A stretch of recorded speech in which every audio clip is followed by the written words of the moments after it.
Pada video ini, saya akan mengadakan giveaway sampai mendapat 1000 subscriber. Hadiahnya berupa uang tunai Rp500.000 untuk 5 orang pemenang. Ayo buruan ikutan dengan cara klik like video ini, klik tombol subscribe channel ini dan tombol lonceng. Kemudian bagikan video ke media sosial kamu seperti Facebook, WhatsApp, Instagram, Twitter, dan lain-lain.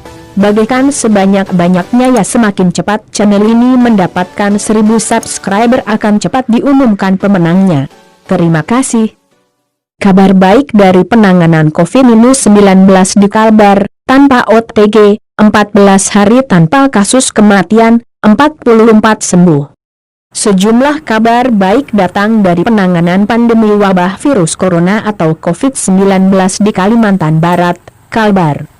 Hingga Rabu, 27 Mei 2020, kemarin, berdasarkan data yang dilansir Dinas Kesehatan, Dinkes, Kalbar, kini kasus orang tanpa gejala, OTG, COVID-19 yang diisolasi sudah tidak ada lagi. Melansir Dinkes Kalbar Prof. Goid, hingga Rabu kemarin pukul 19 WIB, 6 kasus OTG di Kalbar telah selesai dilakukan pemantauan. Sehingga, Kalbar kini tanpa atau 0 kasus OTG COVID-19. Kementerian Kesehatan, Kemenkes, sebelumnya memang telah merevisi pedoman pencegahan dan pengendalian COVID-19. Kini, istilah dalam COVID-19 tak hanya PDP atau pasien dalam pengawasan dan orang dalam pemantauan, ODP, namun juga ada kategori kelompok OTG. OTG adalah seseorang yang tidak bergejala dan memiliki risiko telah tertular dari orang konfirmasi COVID-19.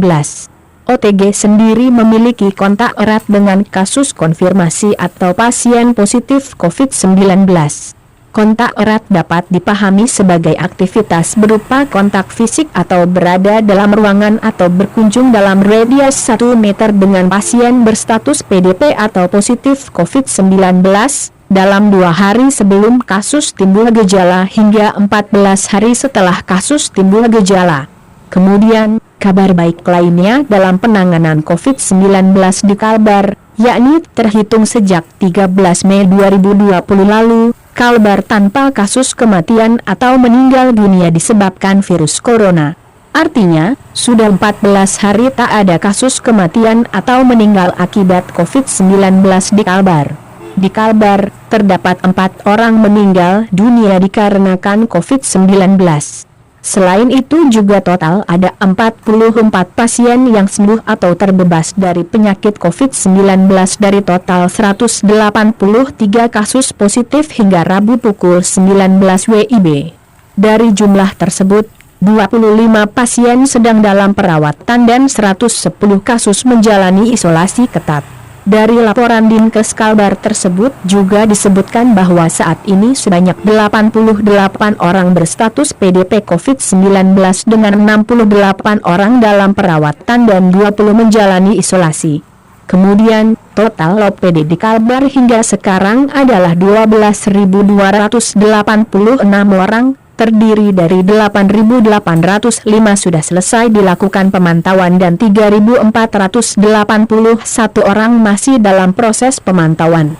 Berikut update data COVID-19 di Kalbar hingga 27 Mei 2020. 183 konfirmasi, 25 dirawat, 110 isolasi ketat, 44 sembuh, 4 meninggal, PDP 88 orang, 68 dirawat dan menunggu hasil lab, 20 isolasi, 131 EKS PDP negatif, 74 EKS PDP meninggal. Sebaran pasien positif dan PDP per Kabupaten Kota: Pontianak, positif 98, PDP 28, Singkawang, positif 10, PDP 12, Mempawah, positif 5, PDP 5, Bengkayang, positif 3, PDP 2, Sambas, positif 3, PDP 7, Landak, positif 5, PDP 3, Sanggau, positif 3, PDP 3, Kuburaya, positif 21, PDP 17, Kayong Utara, positif 2, PDP 0, Ketapang, positif 18, PDP 7, Sekadau, positif 3, PDP 1, Melawi, positif 1, PDP 1, Sintang, positif 6, PDP 0, Kapuas Hulu, positif 1, PDP 2. Sumber, Dinkes Kalbar. Berita kedua. Viral Bu Guru digerebek berzina dengan pemulung di malam takbiran. Kabar oknum ibu guru di Temanggung terpergok mesum dengan pemulung awalnya viral di media sosial. Informasi tersebut banyak dibagikan di Facebook. Narasi yang beredar seorang ibu guru NKN, 39, digerebek warga karena kedapatan berzina dengan pemulung RKO, 41, di rumahnya di Temanggung, Jawa Tengah.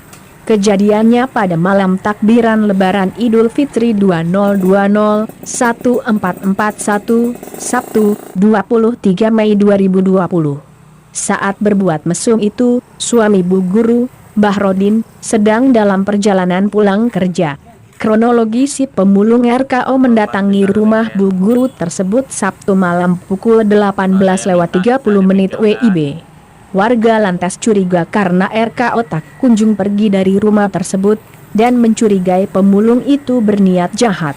Warga yang curiga pada pukul 19.45 WIB nekat memanjat atap rumah NKN dan membuka genteng rumah.